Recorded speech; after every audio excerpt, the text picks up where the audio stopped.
তোমরা আমাকে এখানে বন্দি করেছো কেন? আমাকে ছেড়ে দাও, না হলে আমি সব ভেঙে ফেলবো। মহারাজ, ওই পুরুষ লোকটার জ্ঞান ফিরেছে, খুব চিৎকার চেঁচামেচি করতেছে। এখন কি করব?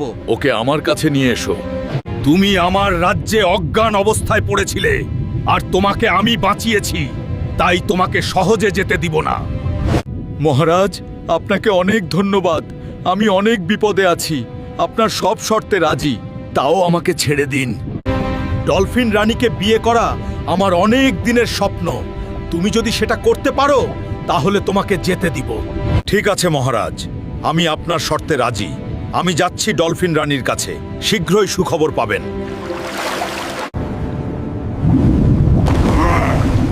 তোমরা আমাকে ভিতরে যেতে দাও, আমি ডলফিন রানীর সাথে কথা বলবো।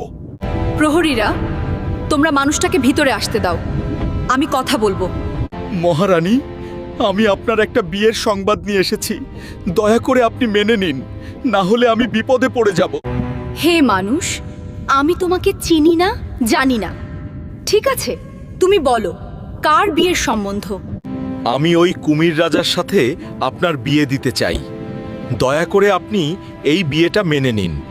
তোমার এত বড় সাহস যে আমার স্বামীকে মেরেছে তুমি তার সাথে আমার বিয়ের সম্বন্ধে নিয়ে এসেছো। তুমি চলে যাও এখান থেকে।